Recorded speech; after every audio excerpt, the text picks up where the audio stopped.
예, 반갑습니다, 여러분. 오늘도 Q&A 할 거예요. 보니까 3월 달이 무지 많더라고. 그러니까 올해 3월에 왠지 모르겠지만 여러분들이 뭔가 되게 궁금한 게 많았나 봐. 이분은 고등학생이시고요. 이혼하시고 어머니와 누나와 살고 있대요. 근데 이분의 말을 줄여서 얘기하면은 어떤 이분의 신변이 드러날까 봐 자세히 얘기는 안 하겠습니다만, 누나가 있고 누나도 아직 미성년자고, 근데 궁극적으로 이분이 어머니랑 누나랑 이제 밥상머리나 이런 데서 이제 논쟁을 하나 봐요. 군인연금, 사학연금 해가지고 뭐 연금을 충분히, 그러니까 어머니께서 연금을 탐내요. 그러니까 연금 개혁을 해서 군인이나 사학연금을 합쳐가지고 남의 파이를 뺏어오려고 한 거지, 쉽게 얘기하면은. 물론 뭐 지금 뭐 연금 그게 타당하냐 타당하지 않냐 그런 정치적인 어떤 그런 문제에 대해서는 지금 접근을 하지 않겠습니다. 그냥 아무튼 원론적으로 얘기하자면은 그건 남의 파이를 뺏어먹은 게 맞잖아요. 그래서 질문자분은 이 사학연금이나 군인연금을 건드려서는 안 된다고 생각을 하고 그걸 어머니한테 반대를 했대요. 되게 재밌는 거는, 근데 어머니가 이렇게 말씀을 하셨대요. 질문자분이 이렇게 조곤조곤 왜 타인의 밥그릇을 뺏어가면 안 되는지. 그래서 연금 문제는 매우 민감한 문제고, 개밥그릇만 뺏어도 주인한테 으르렁거리는데 어떻게 다른 사람의 밥그릇을 뺏으려고 하냐. 근데 어머니께서 이렇게 말씀을 하셨대요. 내가 먹고 살기 부족해서 그들 것을 가져온 게 맞다고 주장을 했대요. 그리고 누나가 와서 너는 왜 그리 군인들을 감싸냐고 저를 구박했대요. 그래서 누나와 어머니를 2대1로 상대로 논쟁을 했고요. 그래서 누나가 이렇게 주장을 했대요. 여가부가 무엇을 하려면 예산이 필요한데 나라에서 쥐똥만큼 주고 남자들은 여가부를 폐지하라 하니 진명여고 당사자들이 신상 유출되고 학교 앞까지 찾아와서 시위를 한다느니 그들은 강제적으로 한 것일 뿐 그들은 되려 피해자다. 이런 식의 발언으로 저는 마치 벽과 이야기하는 것 같았습니다. 주장에 대한 근거가 타당하지도 옳지도 못한 주장, 제가 딱 생각한 것이었죠. 질문자분 어머니가 또 이런 말씀을 하신대요. 뭐 퇴직한 군인들의 특권이 있대. 그래서 뭔고 하니 들어봤더니 뭐 연금을 한 달에 400 이상 받는다. 이건 거의 뭐 원사 정도 돼야 되지 않나요? 군생활 한 30년 하신 분들. 그리고 별도 못 딴 사람이 그만한 대우를 받는다. 별도 못 딴 사람. 뭐 이분 혹시 아버지가 군인이신가요? 어떻게 이렇게 장성을 이렇게 비하를 하는 발언을 하지? 대령반대도 사실 대단한 건데. 애초에 육사에 들어가서 중령 이상부터 장기죠. 중령 이상을 간다는 것 자체가 대단한 거예요. 아무튼 그래서 이 질문자분이 궁금한 거는, 어머니와 누나를 설득하는 게 안 된다는 걸 알면서도 설득하고 있는 게 스스로 멍청하다고 생각이 들지만 뜻대로 되지 않습니다. 제게 지금 필요한 것은 무엇인가요? 또 제가 갖추어야 하는 태도, 자세는 무엇이며 앞으로 갖추어 나가야 되는 태도는 무엇인가요? 제 미래에 대해서 좀 조언을 해주시면 감사하겠습니다 라고 하셨습니다. 질문자분의 장점은 책을 읽길 좋아하며 토론하길 좋아한다. 명확한 진로가 있다. 해볼 수 있는 건 전부 해본다. 아주 좋습니다. 네, 괜찮은 태도예요. 그리고 질문자분은 키가 160 중반이며 얼굴은 그닥 잘생기지도 않고 그렇다고 못생기지도 않은 평범한 얼굴이라고 생각합니다. 초등학교 6학년 때부터 아버지보다 키가 컸습니다. 그래서 페미니스트인 누나와 이해할 수 없는 어머니를 상대하고 있는, 그리고 아버지가 부모님이 이혼하시고 아버지가 양육비조차 주지 않는 상황에서 어떻게 해야 되냐 얘기하시는데, 이거 간단해요. 질문자분. 내가 뭐 남의 집안일에서 간단하다고 얘기한 걸 수도 있는데 뭐든지 단순한 게 좋지, 이런 문제는. 질문자분, 내가 있잖아요. 여자는 먼저 감정을 프로세스하고 그 다음에 이성을 프로세스한다. 그리고 내가 여러 번 영상에서 얘기했지만 여자는 self-centered, 자기중심적인 사고를 갖고 있다. 그런 세계관을 갖고 있다라고 얘기했어요. 그게 뭐 여자가 뭐 이기적인 쓰레기니 뭐니 이런 감정적이고 가치 판단적인 그런 식의 도덕적 비난으로 들어가는 게 아니라 그냥 물리적인 거예요. 피지컬한 거야. 여자는 시선이 자기 자신한테 쏠려 있어요. 남자보다 훨씬 그렇게 돼 있습니다. 남자는 바깥 세상에 관심이 많아요. 그래서 여자들이 셀카를 많이 찍는 거예요. 그리고 여자들이 사람들이 자신을 어떻게 생각하냐에 대해서 남자보다 훨씬 더 예민합니다. 그래서 똑같이 스마트폰이 문제를 일으키더라도 남성 청소년과 여성 청소년한테 끼치는 영향의 스타일이 달라요. SNS가 여자한테 훨씬 더 나쁜 영향을 끼치고요. 남자들은 오히려 비디오 게임의 영향을 많이 받고 있죠. 자, 그런 식의 남녀의 차이가 있습니다. 지금까지 내가 얘기를 왜 했냐면은, 이 질문자분 일단 여자한테 논리를 기대하지 말라 그랬죠. 그리고 여자는 자신의 생존이 가장 중요한 성이에요. 제가 이거 롤로 타마시 프리벤티브 메디신이라는 책 보면은 결론적으로 이 책이 가진 중요한 메시지 중 하나가 뭐냐면은, 여자는 한평생 배타적 측면이 훨씬 더 중요하다는 거예요. 그러니까 여성은 생존이 중요한 성별입니다. 생존이 중요한 성별. 거기서 나온 게 지금까지 얘기한 월브라이트 다이나믹. 다른 부족의 알파가 와서 우리 부족을 파괴하면은 새 부족에 쉽게 귀속되는 거. 뭐 그런 것들부터 시작해가지고 뭐 알파를 쉐어하는 거. 뭐 그런 것들도 있죠. 여러 가지 레드필에 나온 개념들이 다 일맥상통하는 건데, 그래서 질문자분, 이 어머니와 누님은요, 이 사람들이 IQ가 딸려서 멍청해서 이런 거 아니에요. 그냥 감정을 먼저 프로세스하는 건데, 그 감정의 원인이 뭐예요? 지금 질문자분의 아버지가 이혼을 하시고 양육비조차 안 준다는 상황이 있는 거예요. 당연히 질문자분의 누님은 페미니스트가 될 수밖에 없어요. 난 솔직히 질문자분 누님을 어떻게 뭐 인간적으로 비난하고 싶지가 않습니다. 지금 이런 상황에 있어서는. 왜냐하면 질문자분의 아버지는 질문자분 누님한테 되게 남성성의 부정적인 측면을 보여준 거거든. 남자가 날 보호해주지 못하고 아버지로부터의 배신과 아버지로부터의 버림받음은 딸이 그렇게 되는 거는 몰라요. 제가 뭐 이쪽 분야 전문가가 아니겠지만 저는 이렇게 생각을 해요. 엄청난 그 여자한테 엄청난 각인이 될 겁니다. 그리고 이게 그래서 이 데이디 이슈가 여러 가지로 발현이 되는데 극단적으로 발현을 해요. 데이디 이슈가 되면 남혐이 돼가지고 아예 남자를 상종을 안 하던가 아니면은 굉장히 몸을 헤프게 쓰거나 남자한테 사랑받기 위해서 섹스에 갈구를 하거나 약간 이런 경향이 있어요. 그래서 레드필에서 또는 매크로스도 이런 말을 해요. 데이디 이슈가 있는 여자는 침대에선 화끈해서 좋은데 이게 뭐 장기적인 관계를 맺기는 너무 불안정하기 많고 너무 집착이 심하고 여러 가지 정서적인 문제가 있어서 롱텀으로 가기가 어렵다 이런 얘기를 내가 한 기억이 있거든. 그래서 이건 뭐 남자들이 경험치고로 알고 있는 거예요. 이거는. 그래서 질문자분의 부모님, 어머님과 누님을 도덕적으로 비난을 할 수가 없습니다. 아무리 팸이라고 해도 아무리 저렇게 말도 안 되는 얘기를 하더라도 비난을 할 수가 없어요. 물론 저 누님이나 어머니의 말씀이 헛소리인 거 맞고 비판을 해야 되는 건 맞는데 우린 지금 레드필 채널이고 옳고 그름을 따지다기보다는 가족으로서 질문자분이 돼야 되는 태도를 얘기하니까 내가 그렇게 얘기한 거예요. 뭐 여자니까 또 이해해줘야지 이런 거 아니에요. 내가 싶은 얘기는 내가 아마 제3자였으면 저 사람들과 논쟁을 했으면 뚫겨 팼겠지. 근데 질문자분은 가족이잖아. 그러니까 이간 좀 더 실질적인 이유를 파악해야 된다. 원인은 아버지의 부재와 양육비조차 이루어지지 않는 집안의 문제고요. 그래서 여자들이 가장 불안해하는 이 책에서 얘기한 여자들이 가장 두려워하는 생존의 문제, 여자들이 가장 소름 끼치게 손발이 덜덜 떠도록 두려워하는 그 생존의 문제가 위협받고 있기 때문에 애초에 이성적인 사고가 잘 안 되는 게 여자지만 이성적인 사고가 잘 안 돼요. 손톱이 다 뜯겨 나간 한이 있더라도 이렇게 싸워가지고 자신의 생존을 위한 포션을 차지하려고 하는 거예요. 그래서 질문자분은 이런 근본적인 문제, 가족의 경제적인 문제가 해결되지 않는다면은 질문자분의 어머님과 누님은 영영 돌아올 수가 없어요. 영영 돌아올 수 없어요. 그래서 질문자분이 말로 이걸 고친다? 안 돼요. 왜냐하면 원인은 논리가 아니라 감정이거든. 그리고 원인은 지금 처해 있는 환경이거든. 질문자분이 이 상황을 바꾸고 싶으면 질문자분이 돈을 많이 벌어가지고 어머니를 부양을 해서 어머니한테 안정감을 주면 되는데 쉬울까요? 이게 요즘 남자들의 대부분 내가 저번에 벅스데이의 그런 남자 계급론에 대해서 얘기했지만 남자들의 대부분 다 델타남이에요. 그리고 한국에서 델타남의 평균 월급 수입은 내가 봤을 때 200에서 300인 것 같습니다. 200에서 300 벌어가지고 누나와 어머니를 부양할 수 있을까요? 질문자분이 결혼도 하고 싶다면은. 그래서 질문자분이 뭐 미래에 대해서 조언을 좀 해달라고 하셨는데 평소보다 어머니와 정치 이야기 빈도수가 늘어났다. 왜일까요? 여자들은 정치에 대해서 관심이 없어요. 솔직히 정치가 뭔지도 모르고. 심지어 내가 얘기했죠. 옛날에 연예뉴스 댓글 없어지기 전까지 제가 평균을 보면은 그래서 내가 맨날 에브리타임에서 가끔 꼴패미들하고 내가 상대할 때 내가 몇 번 이걸로 매긴 적이 있었는데 진짜 당시 내가 아무 신문기사 그날 하루 정치 기사 들어가보면은 댓글에 남자가 90%예요. 요즘 뭐 개딸이니 뭐니 뭐 이재명 기사 나오면은 그 뭐 어디 여초 사이트 좌표 찍혀가지고 옛날보다 비율이 많이 올라왔더라고. 한 30, 40으로. 옛날에는 거의 90%가 남자였어요. 99%가 남자고. 어떤 기사는. 뭐 경제 기사 말할 것도 없지. 근데 연예 기사는 여자들이 99%예요. 사내 새끼들은 연예 기사를 안 봐. 근데 내가 하신 얘기는 어머니가 왜 정치에 관심이 많을까? 내가 봤을 때 정치병자는 극단적이에요. 자기 가질 것 다 가지고 그런 이제 노동을 해서 돈을 안 벌어도 되고 너무 인생이 비루하고 심심해가지고 정치에 관심 가지시는 분들이 있고요. 그래서 여러분이 정치병자라고 해서 다 무슨 방구석 인생 루저라고 생각을 하면 안 돼요. 일부는 완전 잘 살고 완전 경제적으로 해방된 사람도 있어요. 특히 나이가 든 사람들일수록 그런 게 좀 있어. 그리고 또 다른 하나는 이런 식으로 굉장히 가정이 불우하거나 극단적인 환경에 처한 사람이죠. 그러니까 내 개인의 힘으로 해결이 안 된다고 생각했을 때 정치의 힘으로 해결을 해야 된다고 생각을 하는데 제가 지금까지 레드필 채널에서 남녀 관계 이외에 여러 가지 설명한 메커니즘으로 인해서 그건 불가능하죠. 이게 이 사람들의 비극이에요. 정치는 당신의 개인의 인생을 해결해주지 않는데 정치에 기대고 있으니까 질문자분과 세상의 아들과 정치로 어머니가 먼저 얘기를 꺼낸다. 이거는 정말 흔히 있는 일이 아닙니다. 그 질문자분한테 제가 뭐 구체적인 해결책을 못 드리더라도 방향성을 드리자면은 원인이 이런 거니까 질문자분은 어머니의 이런 경제적 불안을 해결을 해주셔야 됩니다. 아이고 이거 내가 간단하게 한다고 했는데 첫 번째 질문만 13분을 얘기해버렸어. 아이고 간단하게 해볼게요. 자 레드필님의 생각을 듣고 싶습니다. 좋습니다. 질문자분은 시각장애가 있으시고요. 3살 때 걸린 뇌종양과 백혈병의 후유증으로 왼쪽 눈은 실명, 오른쪽 눈은 안경으로 교정이 불가능한 0.02 정도의 시력밖에 있지 않습니다. 예, 굉장히 힘든 삶을 살아오셨네요. 다행히도 뇌종양과 백혈병은 완치된 상태군요.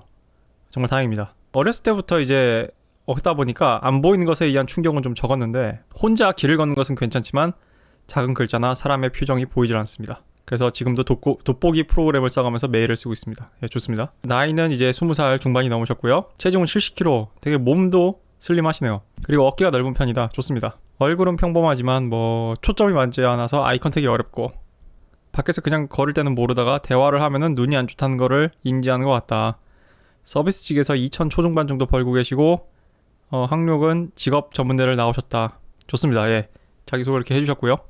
그래도 굉장히 어떤 난관을 가지시는 분 치고는 굉장히 잘 헤쳐나가시고 이 사회 일원으로서 한 포션을 하기 위해서 굉장히 노력을 하신 분이라는 걸 제가 느꼈습니다. 그래서 이분의 고민이 뭐냐면은 그래서 고등학교 때 비슷한 시력을 가진 친구랑 1년 반 정도 연애를 했고 20대 초반 언어 교환 앱에서 만난 일본 유학생과 연애를 또 했고 모든 만난 장소는 모두 온라인이고 주로 외국인들과 연애를 하고 일본 이외 국가는 미국이나 영국 했었고 그러나 만나온 여성분들의 등급이 객관적으로 높지 않습니다. 보통의 외모였습니다. 여자 경험은 15명 정도 됩니다. 여기에서는 원나잇과 짧은 연애 그리고 4번의 진지한 연애가 포함됩니다. 질문자분, 여자가 보통의 외모인 건 문제가 되지 않아요. 제가 이런 말을 여러분들한테 한 적이 있나요? 여러분, 여자의 외모는요 토익 700점 같은 거예요. 어디 가서 정말 크게 문제가 되지 않은 정도면 됩니다. 몰라요. 내 레드필 채널을 보고 90 등급의 여자를 추적하는 남자들도 있겠는데 좀 뭐 말리진 않을게요. 근데 그냥 6, 7 그래요. 정말 양보해서 5 여러분이 여자를 만난다고 해서 그게 여러분이 뭐 심각한 인간적 결함이 있거나 여러분이 뭐 병신이거나 이상한 남자인 거 아니에요. 뭐 질문자분한테 뭐라 한 건 아니고 그냥 이렇게 봐서 생각이 났어요. 그래서 질문자분이 근데 난 좀 질문자분이 처한 상황치고는 되게 여자를 잘 사귀셨는데 일단 키가 크다고 하셨는데 얼굴이 평범하다고 하셨는데 어깨가 넓은 편이다. 비율이 좋으신가 보다. 아니 이거 너무 잘 만나셨는데? 아무리 얼굴이 보통의 외모라고 해도? 아니 지금 보통의 외모도 어려워가지고 지금 6, 7도 어려워가지고 고생한 사람이 지금 내 채널에 수두룩 빽빽인데 이제 저의 고민을 말씀드리겠습니다. 일반인들 사이에선 잘 적응을 못한다. 그래서 한국인들 사이에서 굉장히 긴장하고 불안하다. 내성적이라 사람이 많은 것을 좋아하지 않고 5명 이상이 되면 스트레스를 받는다. 그런데 그 사람들이 한국인이 된다면 마음이 심하게 불편하다. 그래요? 그래서 온라인에서 만남이 계속된 것도 문제다. 길거리에서 외국인한테 번호를 떼고 친해지는 것을 안 해본 것은 아니다. 같이 밥 먹고 친구가 된 친구도 2명 있다. 근데 이성관계로의 발전이 어려워 온라인으로 돌아가는 것 같습니다. 불안증을 없애기 위해 중량 운동과 플래깅 같은 운동을 하고 있고 예전보단 많이 좋아진 건 사실입니다. 이런 제가 어떻게 하면 불안증을 없애고 조금이라도 더 좋은 여자와 만나 결혼할 수 있을까요? 전 여친들의 부모님들도 몇 번 만난 적이 있는데 너무 긴장이 돼서 좋은 인상을 남겨드린 적이 없는 것 같습니다. 좋습니다. 질문자분은 까놓고 얘기합시다. 장애를 갖고 계신 분이고 그래서 질문자분은 마지막에 저한테 말씀하시길 장애를 핑계대며 안 좋아하지 않으려 노력하는데 인간관계에 대한 건 바꿔나가기 어렵네요. 레드필님의 조언을 기다리고 있겠습니다. 좋아요. 제 생각은 이렇습니다. 제가 뭐 비장애인으로서 뭐 장애인이신 분한테 내가 뭐 뭔가 얘기할 순 없고 다만 그러면은 그냥 질문자분이 일반인이라고 얘기한 그런 사람의 관점에서 좀 얘기를 할게요. 이런 실험이 있어요. 사람이 그 안면 근육에 장애가 있는 분들이 정말 극소수가 계십니다. 그러니까 안면 근육이 제대로 좀 쉽게 얘기하면 그 사람들은 표정을 못 짓는 거야. 근데 그 사람들에 대해서 연구를 해본 결과 표정을 지을 수 없는 사람들은 인간관계가 굉장히 힘들다는 게 객관적으로 어느 정도 과학적으로 실험과 관찰을 통해서 학계에서 어느 정도 인정이 된 사실로 받아들여지고 있습니다. 그러니까 우리가 그 사람들이 안면 그런 근육 장애가 있다는 걸 알고 있다 하더라도 그거를 우리가 머릿속으로 인지를 한다면 좀 낫겠지만 아무튼 평균적으로 그런 사람들이 인간관계를 맺기 어렵다는 거예요. 그래서 이게 여러 가지 제가 지금까지 책에서 소개한 개념인데 인간은 비언어적인 게 되게 중요합니다. 그 비언어적인 것 중에 가장 치명적인 게 아이 컨택과 표정이에요. 질문자분. 그래서 질문자분이 불안증을 없애고 싶다고 하시는데 사실 이거는 질문자분이 운동도 뭐 좋은 해결책이 있겠지만 제가 봤을 때 근본적으로 질문자분이 불안증을 갖고 있는 이유는 사람들의 표정을 볼 수 없기 때문인 것 같습니다. 사람들과 아이 컨택이 안 되는 것 같습니다. 그리고요 보통 대다수의 어떤 일반인들은 어떤 그런 질문자분처럼 아이 컨택이 안 되거나 타인의 표정을 읽지 못하는 사람들을 만난 경험이 거의 없기 때문에 질문자분도 안 보여서 제대로 반응을 못하거나 안 보여서 불안한 거를 그게 어쩔 수가 없어요. 이게 아무리 내가 이성적으로 판단을 한다 하더라도 비언어적으로 질문자분의 어떤 표정이나 그런 기세에서 본인이 불안함을 느끼고 본인의 표정이 내가 기대한 표정이 아니고 심지어 아이 컨택이 안 된다면은 당연히 그런 일반적인 사람들도 뭔가 좀 위화감을 느낄 가능성이 좀 있죠. 그래서 이게 굉장히 어렵습니다. 지금 질문자분이 어려운 이유고요. 그래서 제가 장애인들한테 뭔가 원하고 기대하는 게 있다면은 몰라요. 저만 그런 건지 모르겠는데 저는 최대한 난 이거야. 난 두 가지 트랙이에요. 내 뇌에선 두 가지 트랙이 돌아가. 난 너가 장애인이 아닌 것처럼 생각을 할 거야. 하지만 정말 리터럴리 문제가 있는 거는 뭐 나는 감안할게. 이런 거죠. 그래서 질문자분이 뭐 내성적이 되고 사람이 많으면 불안한 것도 다 이런 것 같아요. 왜냐면은 우리가 다수의 사람과 대화를 할 때 불안하지 않는 거는 서로 이렇게 인터액팅을 하면서 그 눈빛을 마주보고 표정을 읽으면서 가능한 거거든. 이게 오늘 왜 이러니 이거. 그래가지고 질문자분이 그게 안 되니까 좀 어려운 거기 때문에 이건 근본적으로 어떻게 해결할 수 근본적인 해결은 안 돼요. 왜냐면은 뭐 질문자분의 시력을 원래대로 돌리는 거는 지금 현재 기술로는 좀 어려운 것 같으니까. 다만 이걸 통해서 질문자분이 이런 힌트를 얻을 수 있죠. 아, 내가 불안한 거는 사람들의 표정이 안 보이기 때문이구나.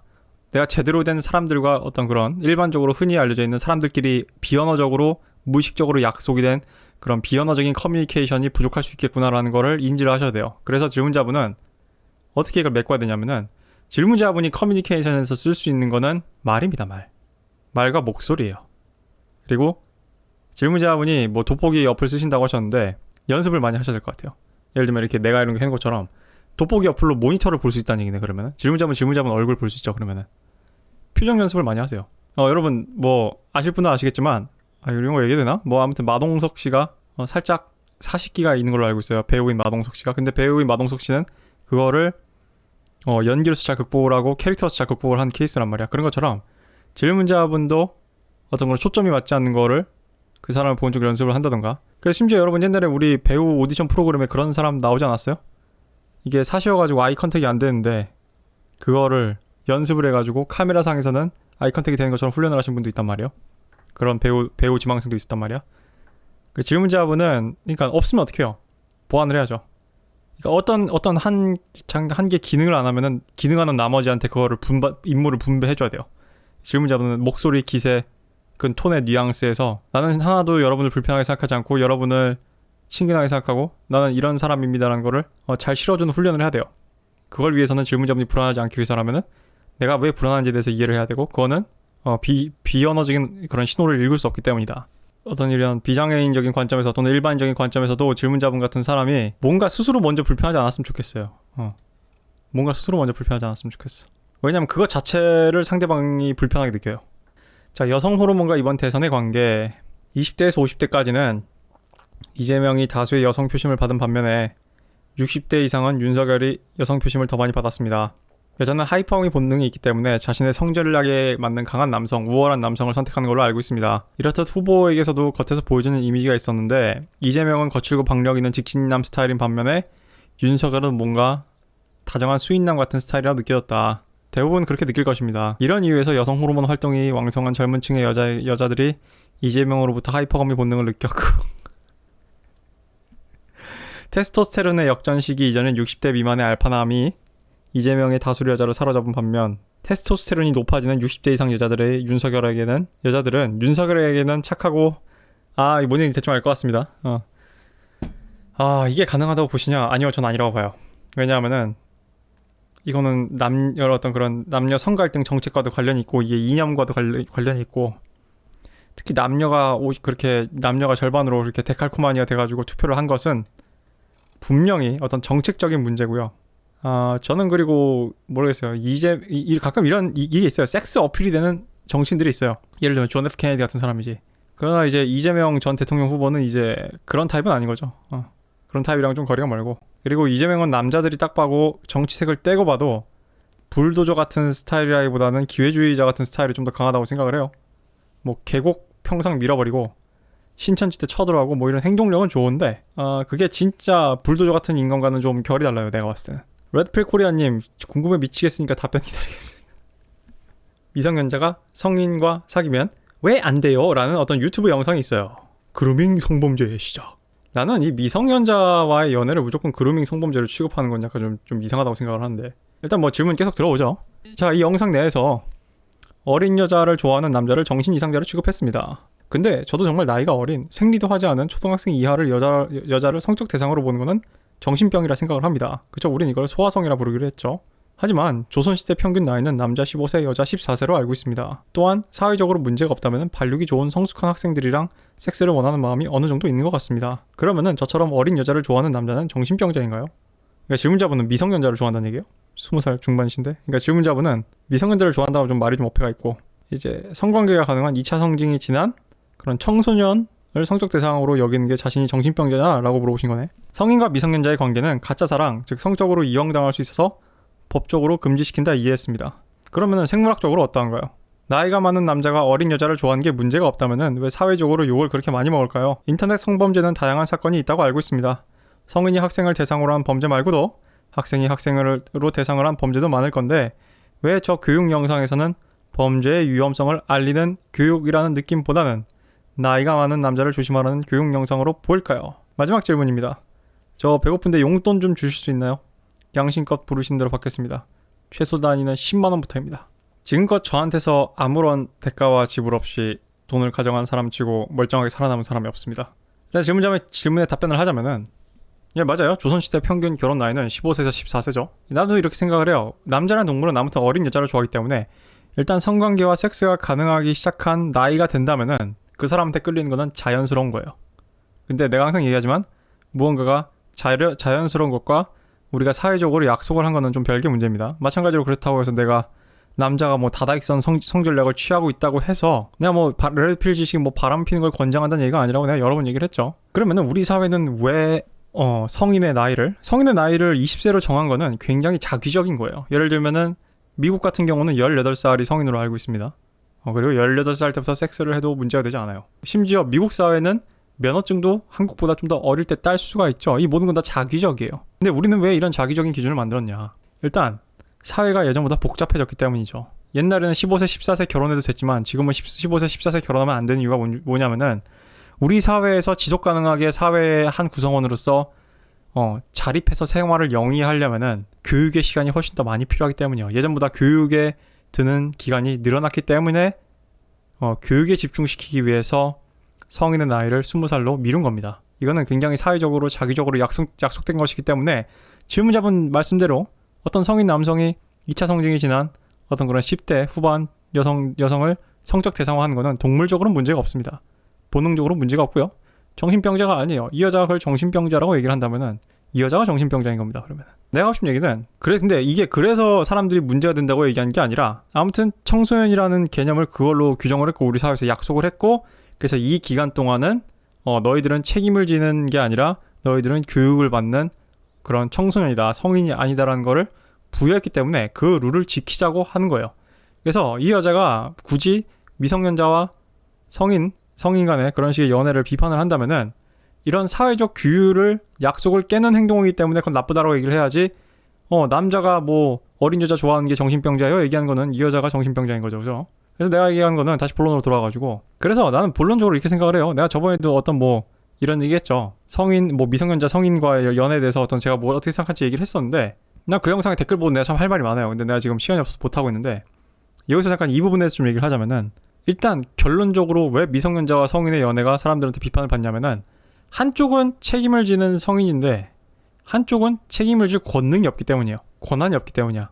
즉 책임을 질 권한이 있는 사람과 책임을 질 권한이 없는 사람들과의 조우기 때문에 이거를 사회적으로 문제를 삼다고 좀 봅니다. 나는 어느 정도 타당하다고 생각을 해요. 물론 나는 21살, 2살, 뭐 3살 이렇게 20살 극초반의 학생들이 우리 대학생들이 뭐 과외하는 뭐 고등학생이랑 사귄다던가 나는 그것도 프로 같진 않아요. 왜냐면은 내가 과외 선생이라면은 난 그런 거를 몰라요. 내가 과외를 가르치는 여학생이 나를 뭐 남자로서 좋아한다 그러면은 나는 그거를 얘가 공부를 잘하게 하는데 이용하겠지. 그걸 이렇게 유도를 하지 걔랑 뭔가 맺을 것 같진 않단 말이야. 걔한테 그렇게 얘기했지. 야, 네 대학 들어가고 네 캠퍼스 좀 다녀보고 네 좀 머신 애들하고 좀 성인 돼서 놀아보고 그때도 내가 좋으면은 그때 연락해. 그럼 내가 너랑 사귈게. 이렇게 한다든가. 내가 그렇게 한 이유는 뭐냐면은 걔는 아무튼 지금 그때 영상에서도 얘기했지만 뭔가 정확히 뭔가 판단을 그만한 데이터를 그러니까 정보의 비대칭인 거지. 어떤 대학 생활이란 무엇인가, 성인이 됐을 때 생활이 무엇인가. 그래서 이 여자의 선택권이 100% 충족됐을 때 이 여자가 100% 충족됐을 때와 100% 충족되지 않았을 때의 차이를 모르고 있기 때문에 좋다. 니는 아직 옵션이 다 열리지 않았다. 네가 옵션이 다 열리고도 그 옵션 중에 나를 원한다면 그래. 나랑 사귀자. 이렇게 되는 거예요. 그래서 뭐 질문에 다시 본론으로 돌아오자면은 어린 여자를 좋아하는 남자는 정신병자이고 아니요. 이건 되게 자연스러운 거라니까. 그러면 이제 왜 이런 식으로 미성년자한테 정확히 얘기하면 이제 10대 후반 청소년한테 접근을 하는 남성들을 왜 이렇게 잠재적 범죄자로 여기냐. 이게 뭐냐면은 범죄와 미성년자의 성인 간의 연애에 한 가지 맥락적 공통점이 있기 때문이야. 내가 방금 얘기한 그거야. 범죄라는 거는 사회적 규율과 약속을 깨는 행위죠. 물론 모든 사회적 규율과 약속을 깨는 행위가 범죄는 아니에요. 그것이 상위 개념이고 그 안에 부분 집합으로 범죄가 들어있는 거예요. 그리고 모든 사회적 약속과 규율을 깨는 행위가 다 나쁜 것도 아니에요, 사실은. 사실 어떤 그렇게 깨져 오면서 사회가 바뀌는 거기도 하고 그런 거니까.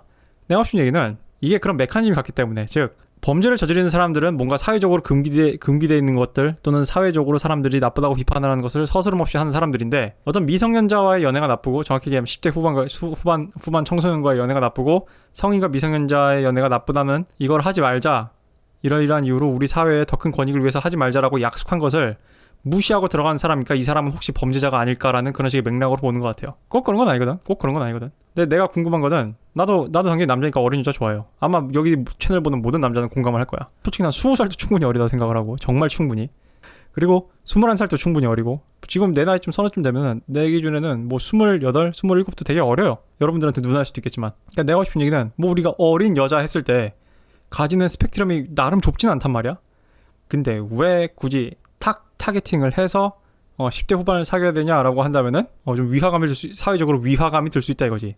아니, 아무리 어린 여자가 좋다 한들, 난 이런 거예요. 내가 어린 여자가 좋다 한다고 해서 내가 20몇 살 이후로 안 사귀입니다 이런 게 아니에요. 그냥 어리면 좋은 거예요, 그냥. 근데 그거보다 더 중요한 요소들도 많아. 생긴 것도 중요하고 섹시한 것도 중요하겠지만, 내가 있잖아요, 레드필에서 뭐라 그래요. 그건 모든 여자들이 다 알겠지만, 지금쯤이면 남자는 그 여자와 일단 섹스를 하고 싶어야 사귀는 거거든.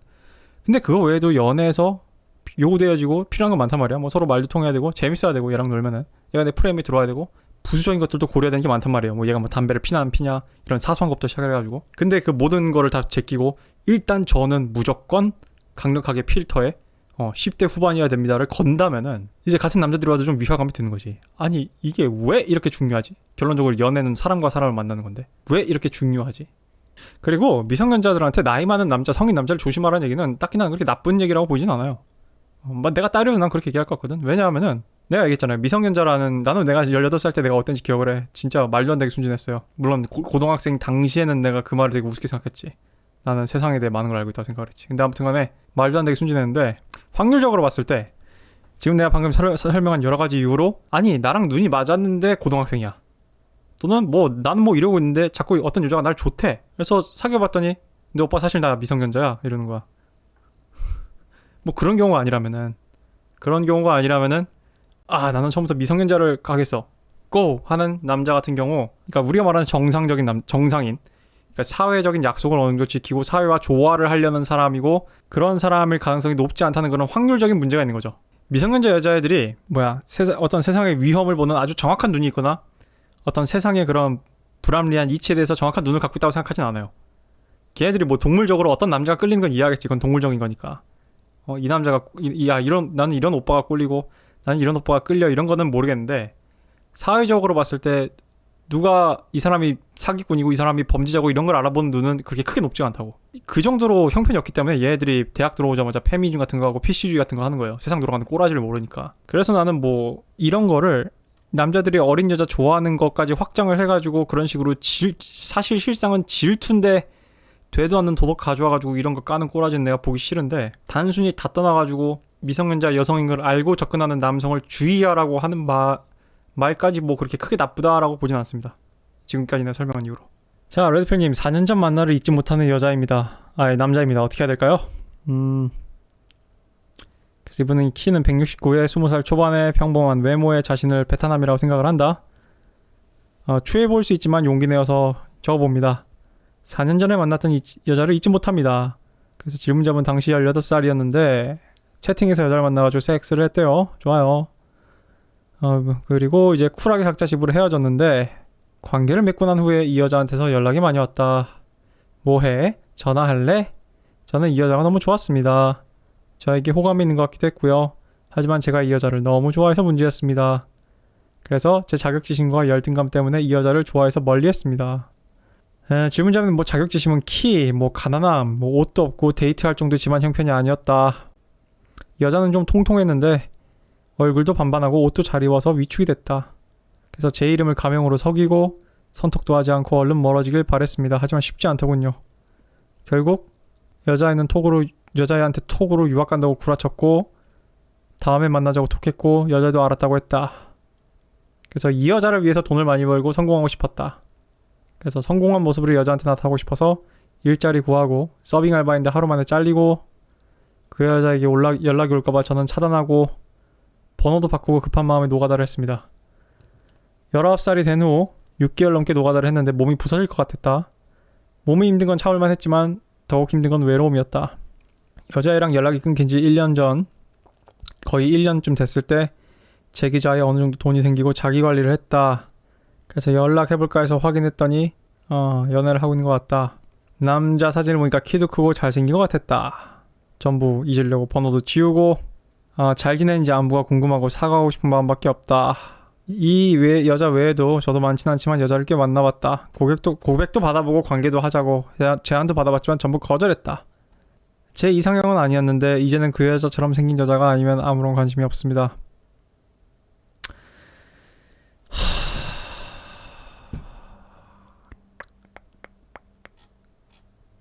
제가 잘못을 했다면 평생 속죄하면서 살아가야 될까요? 저의 죄책감 때문에 연락하고 질문자분 내가 얘기하겠습니다. 질문자분은 나 참 이런 표현 참 쓰기 싫은데 내가 여성분들을 비하는 게 아닙니다. 나 얘기했죠. 내 사전에는 숙녀, 그냥 여자, 그리고 쌍시옷들이 있다고, 계집애들이 있다고. 내가 말할 때 계집애는 여자 전체를 싸잡는 말이 아니에요. 좀 유치하고 어리숙하고 어린 것들을 싸잡는 얘기인데 질문자분 왜 계집애처럼 굴어요? 왜 드라마를 쓰고 앉아있어? 이 여자가 뭐라고? 관계를 맺고 나한테 연락이 왔습니다. 뭐해? 전화할래? 여자들은 관심을 원해요. 남자한테. 남자는 남자의 수출품은 관심이고 여자의 수출품은 섹스죠. 연애에 있어서. 질문자분 왜 갑자기 막 드라마를 쓰고 난리야. 나 질문자분이 쓴 글을 쭉 읽으면서 느낀 거는 무슨 드라마를 쓰고 있어 혼자서. 질문자분은 레드필에서 얘기하는 원아이더스 환상에 빠진 거예요. 그런 로맨틱한 망상을 지금 즐기고 있는 거야. 질문자분 뿐만 아니라 우리 다른 남자들 좀 들어보세요. 여러분 가끔 살다가 그런 여자들 못 봤습니까? 드라마 퀸? 불행 포르노? 이 여자는 왜 이런 쉿홀에서 나오지 못하는 걸까? 이 여자는 왜 자꾸 그런 이상한 남자들만 만나면서 혼자 고통받으면서 왜 나한테 와서 찡찡거려? 인생에서 배우는 게 없나? 뭘까요? 그 여자는 드라마 퀸이야. 그 여자들은 비단 남자뿐만 아니라 세상으로부터 그 인터레스트, 관심이라는 걸 얻기 위해서, 어텐션을 얻기 위해서 아주 그냥 발광을 하는 거예요. 그 여자들의 방법 중 하나예요. 물론 뭐 어린애들한테서도 많이 보이는 패턴이지만 문제아들. 왜 이렇게 얘한테 드라마를 써? 이 여자가 질문자분한테 뭐 해줬어요? 섹스? 이 여자는 질문자분은 이런 생각 갖고 있는 거야. 이 여자가 정말 순수하게 나를 사랑해준 여자다. 순수하게 나를 사랑해준, 이건 진정한 사랑이고 이처럼 나한테 순수하게 사랑을 해준 첫 번째 여자이기 때문에 내가 이 여자를 위해서 백마탄 왕자처럼 헌신을 하고 진실되고 모든 걸 다 쏟아줬어야 되는데 내가 이 여자를 속이고 그랬으니까. 그래서 자꾸 응어리가 남고 가슴에 마음에 뭔 죄책감, 도대체 뭔 죄책감, 뭐가 죄책감이에요? 질문자분 본인 키에 대해서 열등감 있어요? 난 참 나 옷 되게 거지같이 입었거든. 대학 다니면서 내가 배우 지망생일 때. 지금까지 20대 때는 의복에 크게 신경을 안 썼어요. 30대 때부터는 남자들이 이제 사람이 나이를 먹을수록 이제 천조가리만 걸쳐도 예쁘고 건강해 보이는 건 20대니까 이제 나도 30이 넘었으니까 이제 사람들과의 관계도 있고 하니까 의복을 좀 신경 써야겠다 해서 난 이제 30 넘어서 좀 신경을 쓴 거지. 나는 진짜 여자친구들이 정말 옷 가지고 수시로 잔소리를 할 정도로 나는 옷을 그지같이 입었는데도 난 연애 다 했어. 난 도대체 왜 위축이 된지 모르겠네. 오죽하면 내가 한번 중년 날에서 데이트할 때 그날 처음으로 낡은 운동화가 아니라 구두 신고 나가니까 여자친구가 내 신발 이렇게 한번 깔아보더니 그래도 오늘은 중년 날이고 챙겨 입고 나왔네 이 소리를 할 정도였다고. 이름까지 가명으로 속이고 멀어지길 바랬다며. 질문자분은 이거 수동적 공격성이라고 해야 되나? 뭐라 해야 되냐? 굉장히 질문자분은 거짓말쟁이야. 내 그 벅스데이에 나온 영상 봤어요? 감마메일의 특징? 비정직성? 질문자분은 정직하지 않은 사람이었어. 이런 거 아니야. 나처럼 이렇게 찌질하고 정직하지 않은 사람을 나를 사랑해줬다니. 질문자분의 이 여자가 질문자분의 실체와 진실을 알고 나면 질문자분을 똑같이 사랑할까? 무조건적으로? 그런 낭만적인 사랑을 할 거라 보여요? 질문자분 여자친구는 질문자분이 궁금할지 모르겠어요. 왜냐면 지금 잘 사귀고 있기 때문에. 더 키 큰 남자랑. 그 여자는 아마 질문자분을 싹 잊었을 수도 있다고. 내가 얘기했죠. 내가 이전 채널에서 내가 이전 영상 그러지 않았나? 남자들이 하는 가장 멍청한 짓이 자신의 전 여친들이 잘 지낼까 걱정하고 내 전 여친들이 나를 떠나서 잘 살까 걱정하는 거라고. 졸라 잘 살아. 내가 얘기했죠. 연예인, 정치인, 그리고 전 여자친구 걱정은 한 게 아니에요. 여러분이 연예인, 정치인, 전 여자친구 걱정을 한다면은 여러분은 대단히 급이 낮은 여자를 사귀었거나 아니면은 본인이 굉장히 자기 자신에 대해서 뭔가 과대망상증을 갖고 있다는 얘기예요. 그리고 여자란 동물에 대해서 1도 이해를 못한다는 거지. 그냥 물어보자고. 질문자분이 이 여자의 알파 고스트인 것 같아요? 그러면 알파였다면 이런 고민을 했을까? 알파는 옵션이 많은데. 질문자분이 그 후로 다른 여자를 만났을 때 질문자분의 여자가 잊혀지지 않는다면 둘 중 하나요. 새로 만난 여자들이 이렇게 뭐 섹스가 그렇게 첫 여자처럼 즐겁지 않았거나, 아니면 새로 만난 여자들이 그 첫 번째 여자처럼 그렇게 재밌거나 막 연애를 하는데 즐겁거나 뭐 더 예쁘거나 하지 않았기 때문이겠지. 아니면은 비슷한 동급이거나 훨씬 더 예쁘고 재밌는데도 본인이 혼자 머릿속으로 쓴 저런 식의 무슨 드라마에 불행 드라마, 무슨 불행 포르노에 빠져가지고 저 여자한테 과한 의미를 부여하고 과한 이미지를 부여해서 페데스털라이즈. 당신의 반석 위에 올렸으니까 지금 이러는 거 아니야. 되게 웃기잖아. 그 이후 새로운 여자들을 만났다는데 그 다음 기존에 이미 넘어간 페이지, 역사의 페이지를 접지 않고 새 페이지로 넘어가지 못하고 나아가지 못한다는 게 얼마나 큰 문제인지 몰라요 지금? 뭘 사과를 해. 사과를 하긴. 그냥 한때 나의 그런 유치하고 철없고 찌질했던 시절의 그런 하나의 그런 나의 재밌는 추한 역사지. 지금쯤에 웃어서 털어내야죠. 그러면은 뭘 굳이 구질구질하게 4년 전 관계를 이렇게 페이지를 다시 뒤적거려가지고 사과를 해. 자, 오늘 Q&A는 이거 하고 마칠게요. 다른 것도 찍을 게 많아가지고 저는 이번 6월달에 빨리 다 채우고 웬만큼 좀 다른 데 좀 신경 써야 돼서. 안녕하세요. 이분은 이제 나이가 30대 초고요. 연봉은 5천 정도 잘 버시네요. 그리고 키도 준수하게 큰 편이고 어렸을 때 잘생겼다. 굉장히 룩 머니 스테러스 게임이 균형적으로 잘 잡힌 남자입니다. 그래서 부모님한테 감사하게 생각하고 삽니다. 아이고. 질문자분의 고민은 저희 성향 때문에 생기는 공허함, 그리고 30대 중반쯤 생기는 내가 생각하는 급의 여자와 만나서 정착을 하고 싶은, 그러면서도 다른 여자 또한 계속 만나고 싶은 두 가지 역설적 욕망. 역설적이지 않아요.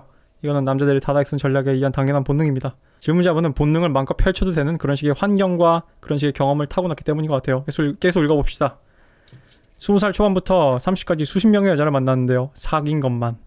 저는 연애를 시작한 20대 초 시절부터 이성관계를 포함해 모든 관계는 계산적인 바탕에서 형성된다고 생각을 했고, 여자와 사귀고 차이면서 쉽게 유혹할 수 있는 기술을 익히면 좋을 거라 생각을 해 자연스럽게 PUA를 접했고, 책들을 읽고 영상을 찾으며 유혹의 기술을 연구하고, 그 이후에는 지하철이나 어떤 기회로든 여자에게 연락처를 물어보고 만난 표본들에게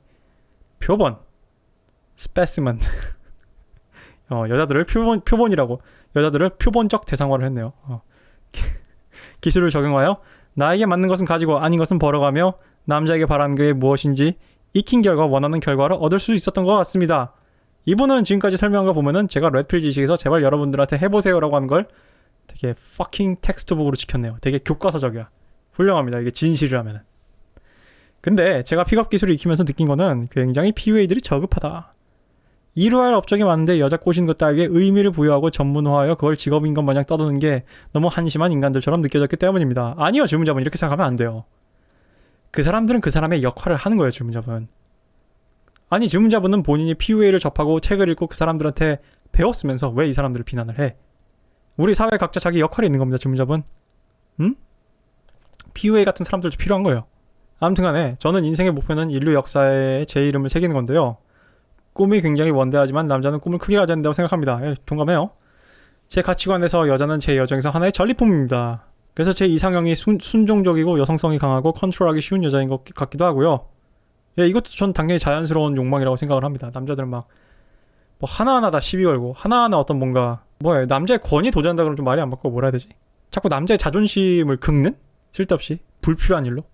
정말 뭐 중한 일도 아닌 걸로? 그런 여자들이 있어요. 하나하나 시비 걸고 하나하나 바로잡으려고 그러고 하나하나 규정하려 들고. 정말 꼴 보기 싫죠. 이게 본능적인 거야. 이게 뭐 남성성이 불안하고 있다는 게 아니야. 본능적인 거야. 여튼 본론으로 들어가서 제가 고민하는 것은 제 가치관 때문인지 여자와의 지속적인 관계가 어렵다. 가장 오래 사귄 게 1년이다. 그래서 나한테 집 찾아와가지고 자취방 찾아와가지고 청소, 뒷바라지 뭐 고맙게 생각했던 여자지만 다른 여자랑 연락하다 걸려서 차였습니다. 지금도 여자 만나고 초반에 그 여자와 자기 전까지는 진심으로 별도 따다줄 것처럼 잘해주다가 2, 3개월쯤 지나면 슬슬 다른 여자가 눈에 들어오고 헤어지고. 야, 이게 보통 이제 진화 심리학이나 어떤 레드필에서 얘기하는 그런 거와 좀 비슷한 것 같은데, 이게 되게 이게 아키타입이거든요. 아키타입. 그냥 하나의 그런 정형인데 이 아키타입이 그대로 발현된 사람도 있네. 신기합니다. 그래서 이분의 얘기는 나는 30대 중반쯤 정착을 하고 2세도 가지고 싶은데요. 과연 저 같은 사람에게도 이게 가능할지. 이런 역설적인, 아까 얘기했지만 역설적인 상황 아니에요. 이게 그냥 레드필에서 얘기하는 남자들의 가장 본능적인 성 욕구인데, 이걸 뭐 실현 가능한 사람은 둘째 치고 그런 사람이 많지 않거니와 인간은 자신이 처한 환경에 따라서 자신의 처지를 정당화하기 때문에 대다수의 남자들은, 아마 특히 착한 남자들은, 쉽게 얘기하면 베트남들은 자신한테 다다익선 본능이 있다는 것 자체도 인지를 못할 거예요, 사실은. 아무튼 질문자분 얘기 잘 들었고요. 그 질문자분 어떻게 해야 되냐고요? 결혼에 대해서 제가 생각하는 영상을 올린 적 있죠. 그때 제가 뭐라 그랬냐면은, 남녀 모두 되게 바람둥이에요, 사실은. 남녀가 바람을 피지만 이유는 다릅니다. 남자는 다다익선 전략에 의해서 바람을 피는 거고, 여자는 하이퍼거미 본능에 의해서 피는 겁니다. 근데 그리고 그리고 공통적으로 일단 결혼 생활인 것 자체가 익숙하니까 익숙함을 하기 위한 것도 있죠. 그래서 제가 그럼 사람들이 굳이 왜 결혼을 하고 이런 모노가미 일부일처제를 성립을 했냐? 왜냐하면은 그것이 현대 이런 고도로 문명화된 사회에서 지속 가능한, 문명 자체, 사회 자체가 지속 가능하게 하는 거고, 핵가족이라는 가장 낮은 단위의 사회 구성 체제, 소규모 그룹이 이렇게 점점 올라가가지고 전체 국가라는 거를 떠받치는 구조로 되기 때문에, 그리고 아이를 양육하고 오랜 시간 교육의 기간이 걸리는 아이를 양육해서 사회에 배출하고 그게 반복되도록, 그리고 충분한 양의 출산율과 어떤 충분한 양의 세금을 낼 수 있는 인간들, 또는 어떤 그런 GDP를 생산할 수 있는 인간들을 이렇게 지속 가능하게 하는 시스템이 핵가족 시스템이기 때문에 이런 모노가미 시스템을 설치한 거라고 얘기했어요. 그래서 그 폴리거미라고 하나요?